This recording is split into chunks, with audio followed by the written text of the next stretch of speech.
Welcome to competitive cracker. എൻ്റെ പേര് Surumi.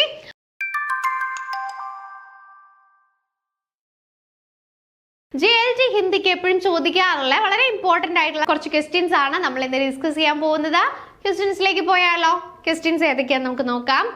First question, ഇത്യലം കിസ്കി രചനാओं का संग्रह है? ഇത്യലം എന്ന് പറയുന്നത് ആരുടെ രചനകളുടെ സംഗ്രഹമാണ്? ഓപ്ഷൻസ് നോക്കാം. മുക്തിബോധ, ഗിരിജാകുമാർ മാഥുർ, ധർമ്മവീർ ഭാരതി, അഗ്ഗേയ. ആരുടെ രചനകളുടെ സംഗ്രഹമാണ് ശരിക്കും ഇത്യലം എന്ന് പറയുന്നത്? ഓക്കെ, ആൻസർ നോക്കാം. അഗ്ഗേയ ആണ് ആൻസർ വരുന്നത്. അഗ്ഗേയന്റെ ഫുൾ നെയിം എന്താണ്? സച്ചിദാനന്ദ ഹീരാനന്ദ വാത്സ്യായൻ അഗ്ഗേയ. അദ്ദേഹത്തിന്റെ പ്രധാനപ്പെട്ട ഒരു കവിതാ സംഗ്രഹമാണ് ഇത്യലം എന്ന് പറയുന്നത്. അതുകൂടാതെ വേറെയും അനേകം രചനകൾ അദ്ദേഹം എഴുതിയിട്ടുണ്ട്. അതിൽ ഏറ്റവും ഇമ്പോർട്ടന്റ് ആയിട്ടുള്ള രചനയാണ് കിത്തനി നാവോമേം കിത്തനി ബാർ.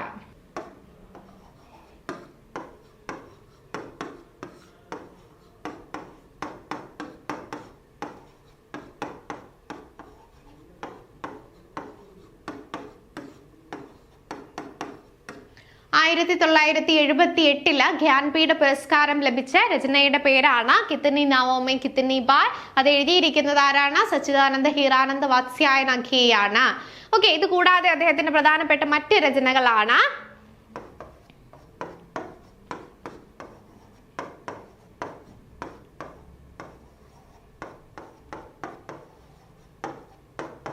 ഹരിഗാസ് ക്ഷൺഭർ, ഭാവര അഹേരി,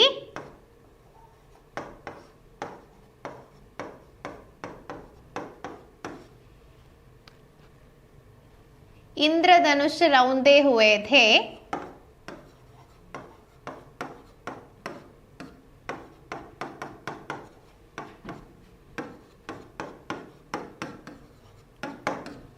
हरियो करुण प्रभामयी और रचनायाना. देन आंकन के पारद्वार, आंकन के पारद्वार.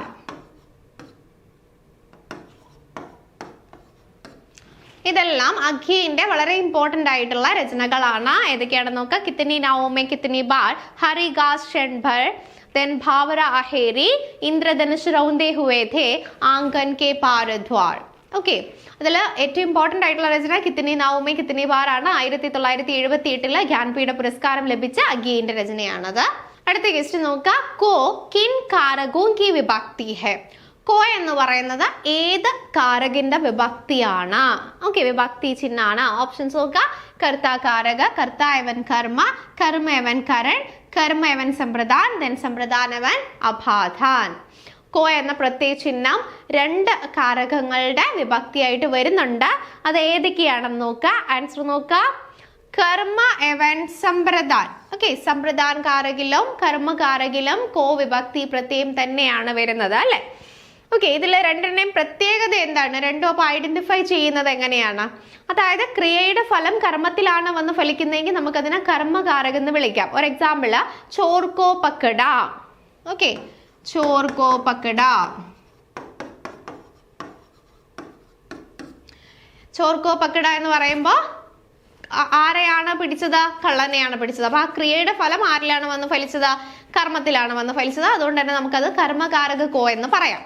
ഓക്കെ, അടുത്ത് നോക്കാം. സമ്പ്രദാൻ കാരക. സമ്പ്രദാൻ കാരക കോ എന്ന് പറയുമ്പോൾ ഏതർത്ഥത്തിലാണ് നമ്മൾ യൂസ് ചെയ്യുന്നത്? ഓക്കെ, ജിസ്കെ ലിയേ കുച്ച് കർത്താനെ, ജിസ്കെ ലിയേ കുച്ച് കിയാ ജായേ, കുച്ച് ദിയാ ജായേ. അതായത് ദേന എന്ന അർത്ഥത്തിൽ പ്രയോഗിക്കുന്നതാണ് ശരിക്കും സമ്പ്രദാൻ കാരക കോ. ഓക്കെ, ഉദാഹരണത്തിന്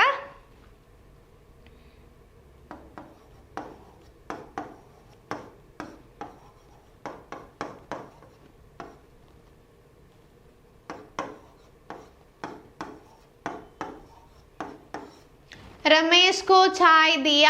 രമേശ് കോ ചായ് ദിയ എന്ന് പറയുമ്പോൾ കർത്താവ് ഒരു കാര്യം, കർത്താവ് ഒരു പ്രവൃത്തി മറ്റൊരാൾക്ക് വേണ്ടി ചെയ്യാണ് അല്ലെ? രമേശ് കോ ചായ് ദിയ. ആരാണ് ചെയ്തത്? വേറൊരാൾ ഇവിടെ ഉണ്ട് അല്ലെ?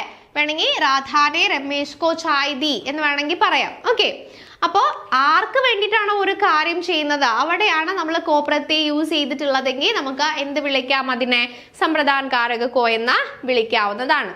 ദെൻ കർത്താകാരക ഏതാണ്? നേ പ്രത്യയാണ്, അതിൽ വരാം. നേ ആണ് വിഭക്തി ചിഹ്നം വരാം. ദെൻ കർമ്മകാരക നമുക്കറിയാം കോയാണ്. ദെൻ കരൺ കാരക സേ ആണ് വരാം. ദെൻ അപാദാൻ കാരകം സേ ആണ് വരാം.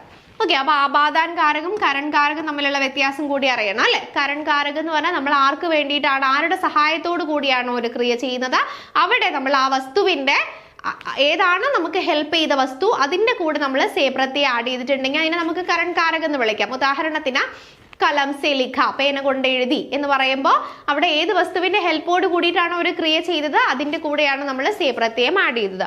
അടുത്ത് നോക്കുക അപാദാൻ കാരക സേ.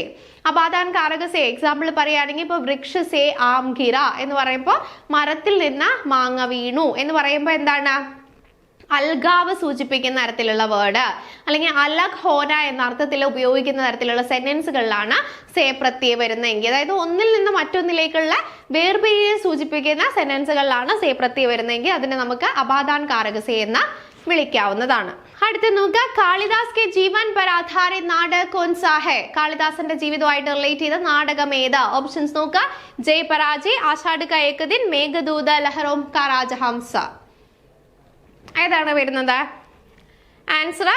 ആഷാഢ് കാ ഏക് ദിൻ ആണ് അല്ലെ. ആഷാഢ് കാ ഏക് ദിൻ ആണ് കാളിദാസിന്റെ ജീവിതവുമായിട്ട് റിലേറ്റ് ചെയ്ത് എഴുതിയിരിക്കുന്ന നാടകം.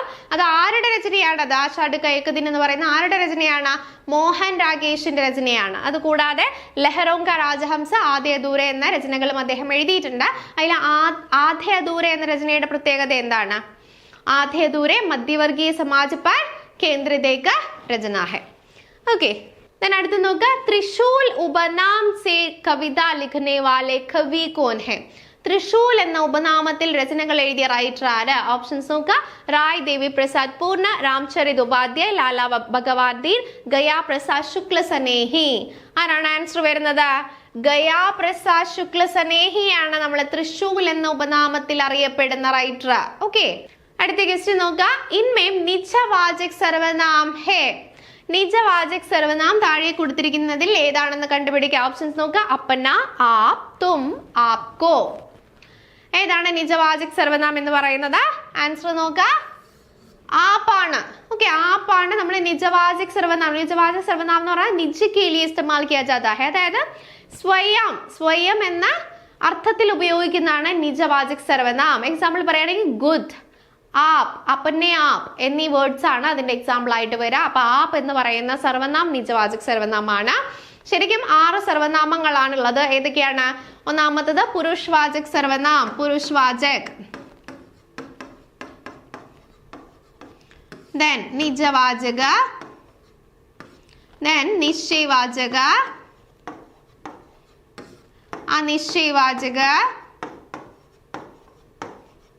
സംബന്ധവാചക,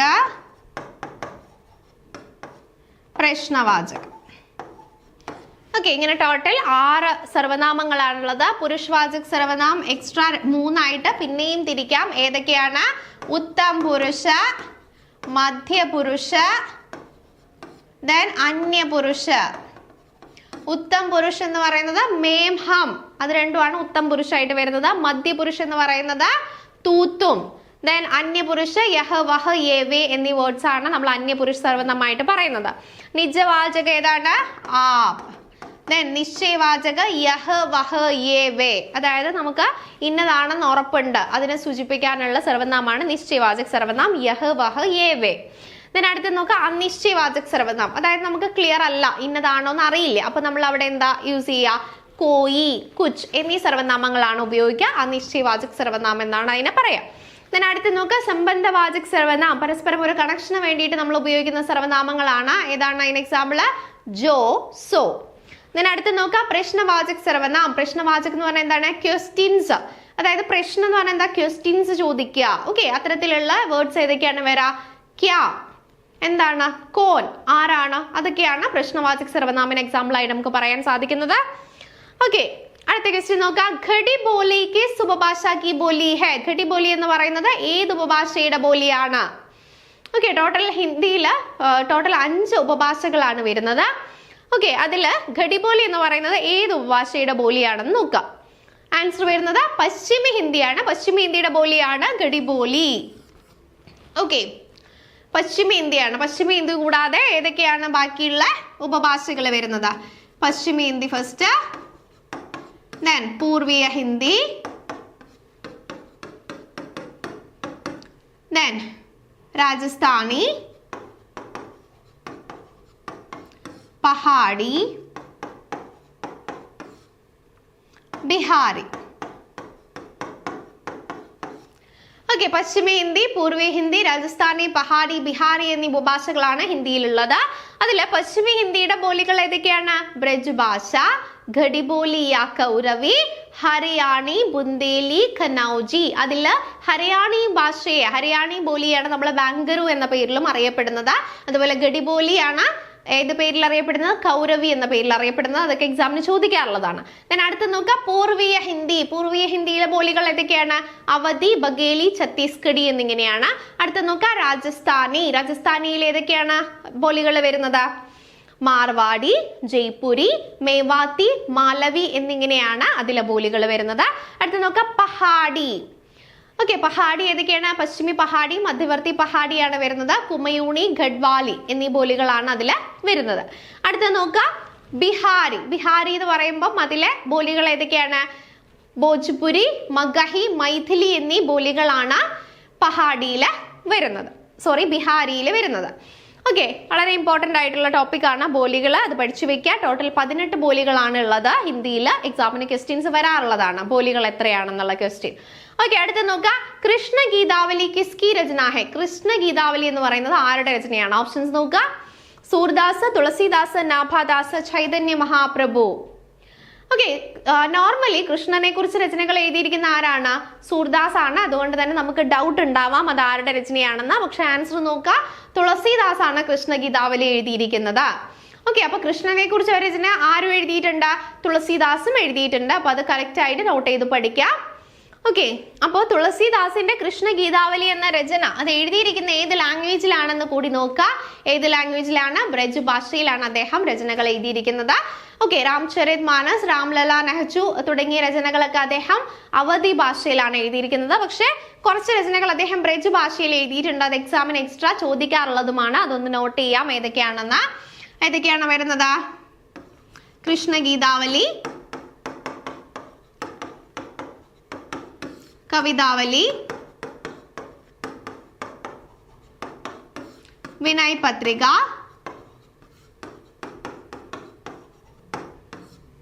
ഗീതാവലി, ദോഹാവലി, വൈരാഗ്യ സന്ദീപനി.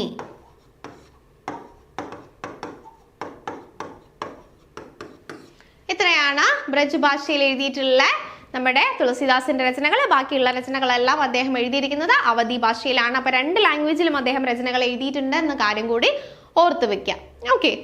ഓക്കെ, അപ്പൊ വളരെ ഇമ്പോർട്ടന്റ് ആയിട്ടുള്ള കുറച്ച് JLT ഹിന്ദിയുടെ ക്വസ്റ്റ്യൻസ് ആണ് നമ്മൾ ഡിസ്കസ് ചെയ്തിട്ടുള്ളത്. ജൂനിയർ ലാംഗ്വേജ് ടീച്ചർ ഹിന്ദിയുടെ കോഴ്സസ് നമ്മുടെ CCയിൽ കോമ്പറ്റേറ്റീവ് ക്രാക്കറിൽ അവൈലബിൾ ആണ്. നിങ്ങൾക്ക് എല്ലാവർക്കും അറിയാം, പുതിയ എക്സാം നോട്ടിഫിക്കേഷൻ ഒക്കെ വന്നിട്ടുണ്ട്. എല്ലാവരും പഠിച്ചുകൊണ്ടിരിക്കുകയാണ്. അപ്പൊ ഏറ്റവും ടോപ്പ് റാങ്കിൽ എത്തണമെങ്കിൽ കറക്റ്റ് ആയിട്ടുള്ള സിലബസ് ബേസ്ഡ് ക്ലാസ്സസ് നമുക്ക് ആവശ്യമാണ് അല്ലേ?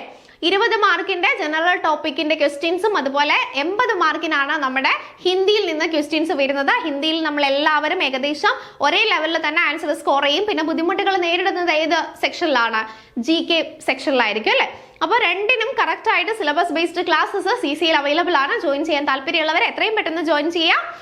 ഓക്കെ, അപ്പോൾ കൂടുതൽ വിവരങ്ങൾക്കായി താഴെ കാണുന്ന നമ്പറിലേക്ക് കോൺടാക്ട് ചെയ്യാം. Thank you all.